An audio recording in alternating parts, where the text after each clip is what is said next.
It is related that immediately after his death, a mysterious feeling of reverence overtook the heathens who came to view the corpse, and that in their dread they sent messengers to Boleslaus, saying, "We have the body of your god, and we are ready to sell it for its weight in silver." The Duke consented, but when the messengers appeared with the money, it was found that the body had no weight whatever. Boleslaus ordered it to be interred with great pomp at Gnesen. In a very short time, Germany and Italy were informed that extraordinary wonders and miracles had taken place at the grave of Adalbert.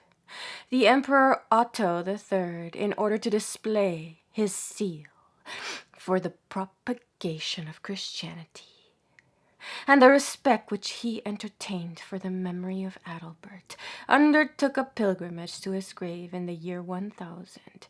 At a great court ceremony in celebration of the event, he took the crown from his own head and placed it on that of Boleslaus, presenting him at the same time with a spear of Saint Mauritius and a nail of the Holy Cross.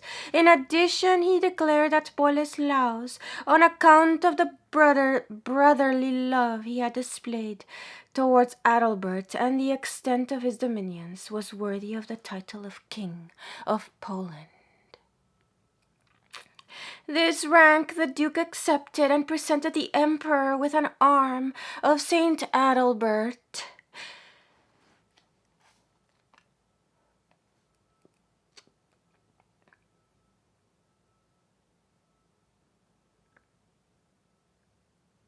He also caused a medal to be struck in commemoration of the event.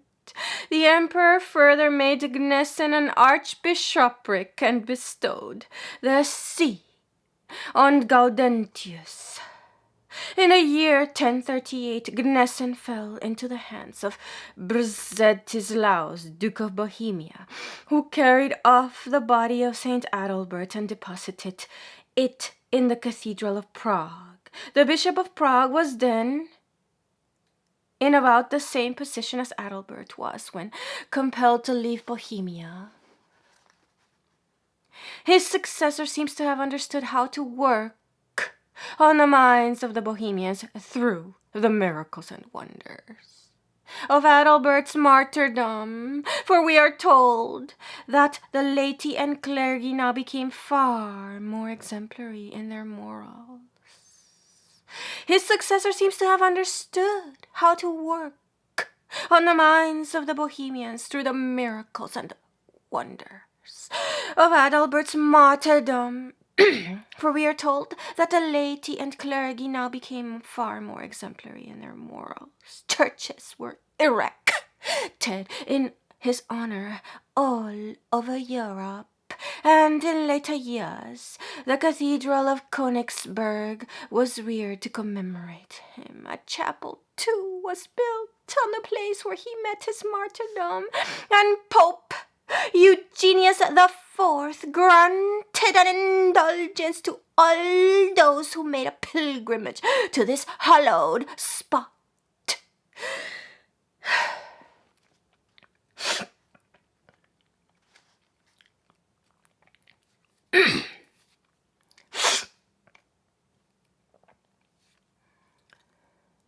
The work commenced by Adalbert was continued by another celebrated missionary named Bruno, who was a man of noble birth and educated in a Benedictine monastery under the direction of his uncle, Bishop Dittmar, the celebrated historian of those times, who has in fact handed down his opinion of Bruno.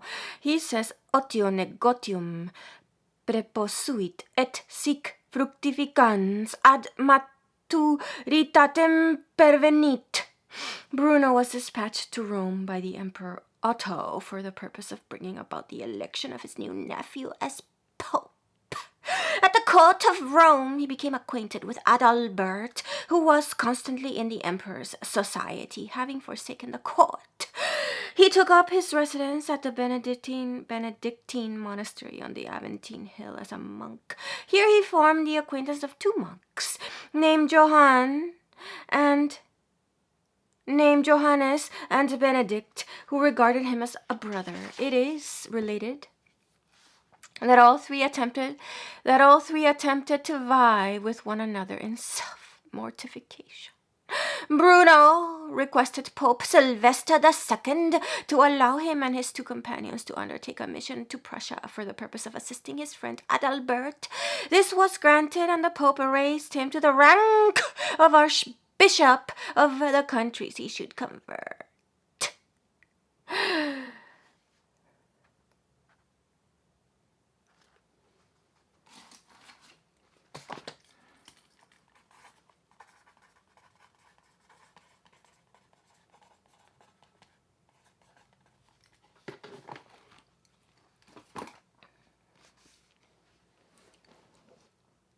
But unfortunately, just as he was about to start, news arrived of the death of the proto-missionary. This delayed his journey for 2 or 3 years, when he started on his dangerous expedition, accompanied by his two friends in the year 1000.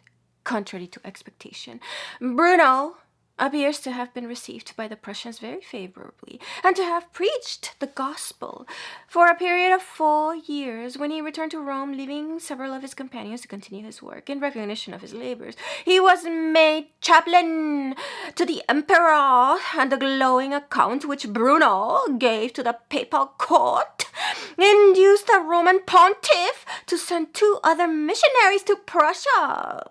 Unfortunately, through the ill-judged zeal of those whom Bruno had left behind him in Prussia to continue his labors, the inhabitants became indignant at the contemptuous manner with which the missionaries spoke of their gods and their religion, and in the end rose and massacred them. This news induced the Roman pontiff to dispatch Bruno on a second mission.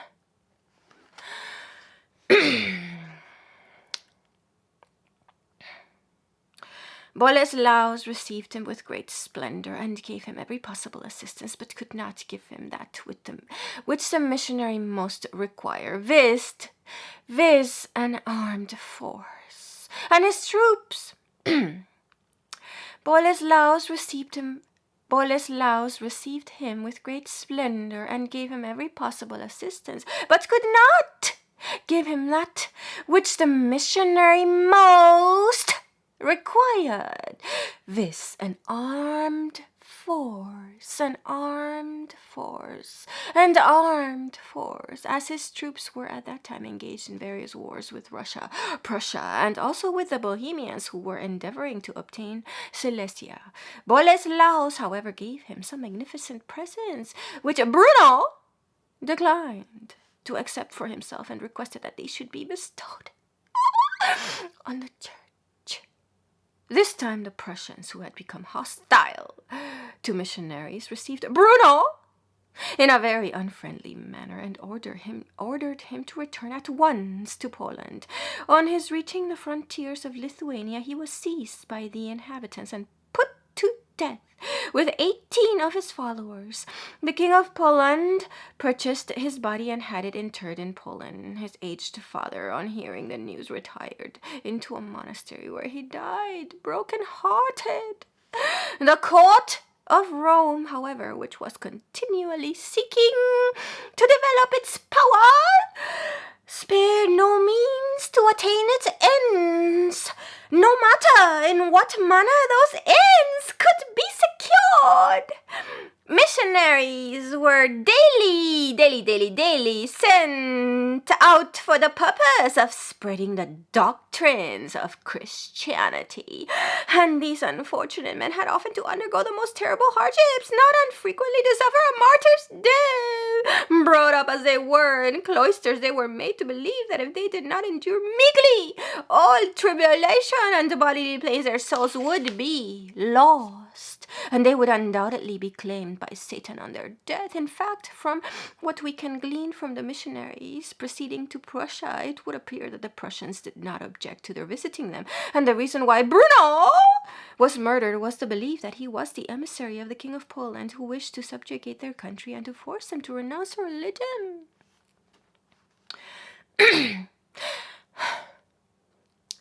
After the death of Bruno, The Polish king was enabled through the victory he had gained over the Emperor Henry to invade Prussia in the year 1015, after having conquered the greater part of Pomerania, under the spacious plea of avenging the deaths of the two missionaries, Bruno and Adalbert. He advanced into Prussia by way of Culm, that devastated the entire country and reduced the Prussians to such extremities that the latter, to save themselves from total destruction,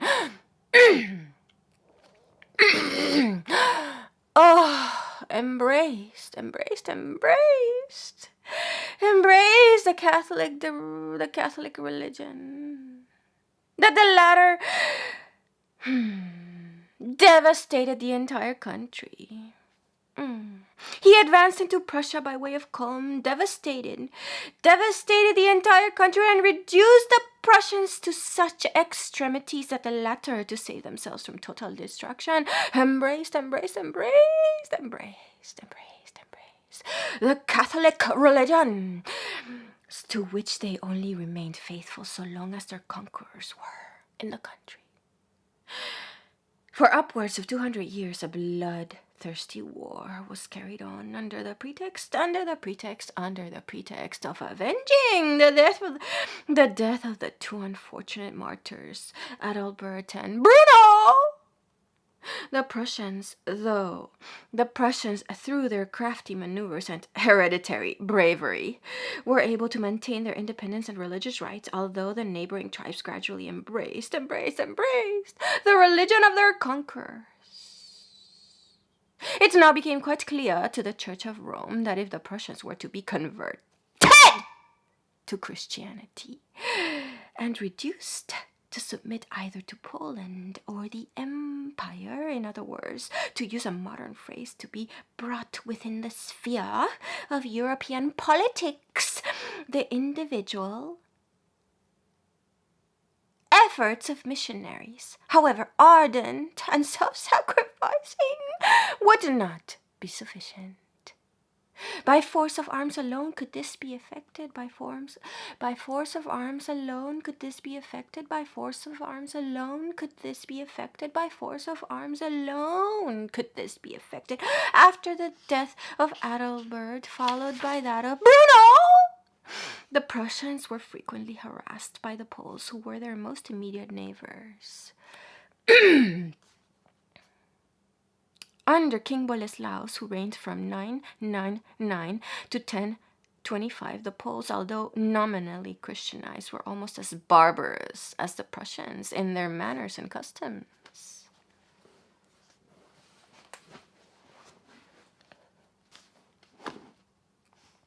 They were more luxurious and more inclined to bloodshed and rapine than the latter, who were simple in their habits, although crafty and vindictive towards their enemies.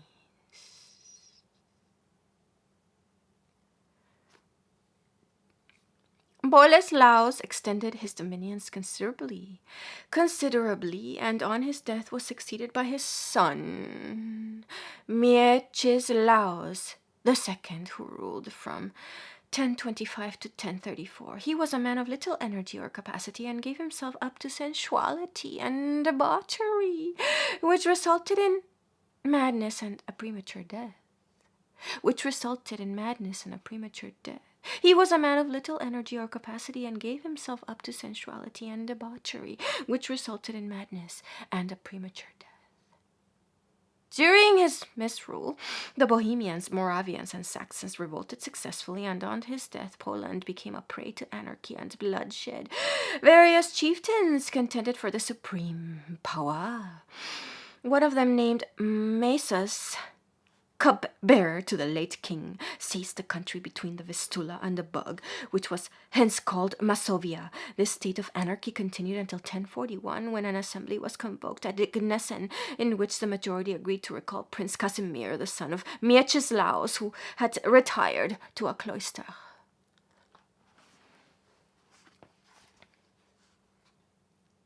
Prince Casimir accepted the crown with great reluctance, but soon reduced the rebels to submission. The most troublesome was Masus, whom he defeated in a great battle on the Vistula, when 15,000 of the insurgents were left on the field. In 1103, we find that the Prussians had made considerable progress in the art of war, for they had already constructed several strongholds and had succeeded in forming alliances with neighboring tribes to prevent the constant inroads of the Poles. In conjunction with the Pomeranians, they invaded Poland but were totally defeated by Boleslaus II, called Trewerski, and forced to acknowledge him as their ruler. Through the partition of Poland, which took place at this period, the Prussians enjoyed a respite of peace. But Boleslaus Chelpus, who ruled over Masovia and Koja, and also a portion of Poland, probably the district of Krakow, attacked the Prussians with a large army and defeated them. The latter agreed to pay a yearly tribute and to be baptized, but on paying the first annual installment, they induced the Poles to forego the necessity of their accepting the Christian religion. The Prussians shortly afterwards renewed hostilities and invaded the territory of Kulm and Masovia. The Poles, under Boleslaus and his brothers, having collected all their forces, advanced into Prussia, which they found entirely deserted, the inhabitants having retreated to their swamps and forests. Some Prussians who professed fidelity to the Poles offered to discover the place of refuge of their countrymen. Boleslaus accepted the proffered service, and the Prussians treacherously managed to lead the unsuspecting Poles into a vast marsh where they were surrounded on all sides. All sides, by the Prussians and almost annihilated. Boleslaus and his brother Mieczysław escaped with only a few followers. Poland now again became the scene of intestine struggles, so that the defeat remained unavenged until the accession of Casimir II, who, having overcome all his rivals, became undisputed sovereign of Poland in 1191. His first act was to declare war against the Prussians, who had taken advantage of internal dissensions to plunder portions of Poland. Casimir assembled a large army under the command of several princes and nobles in the vicinity of the district where was subsequently built the town of Thorn. He then crossed the Vistula and devastated the country far and wide. The Prussians, conscious of their weakness and their inability to oppose such a force as Casimir had mustered, retreated to their forests and fastnesses, and being convinced that all resistance would be hopeless, they sent an embassy to the Polish king suing for peace and offering to agree to any reasonable conditions.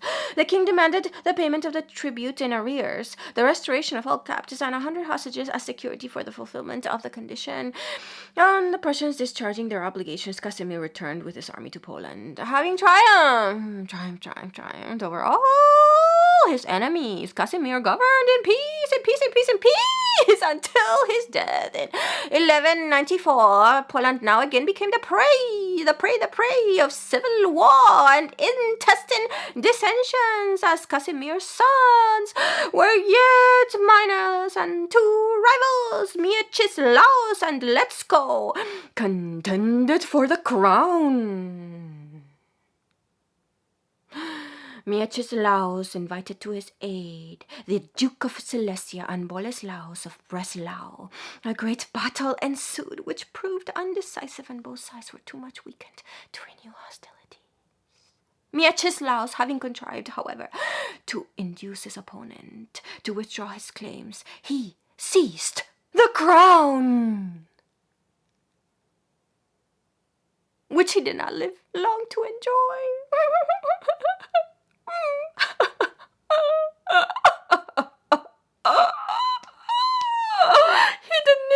He did not live long to enjoy.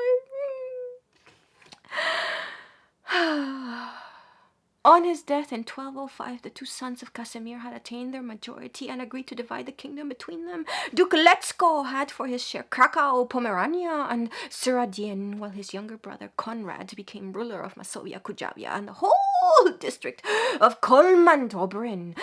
Masovia, which had hitherto formed an integral part of Poland, now became a separate and independent sovereignty. Duke Konrad was a man of some capacity, but unhappily of a cruel and tyrannical disposition. He was overbearing in success, cowardly and submissive in defeat.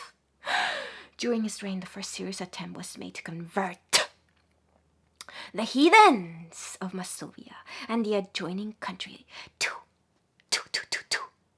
Christianity.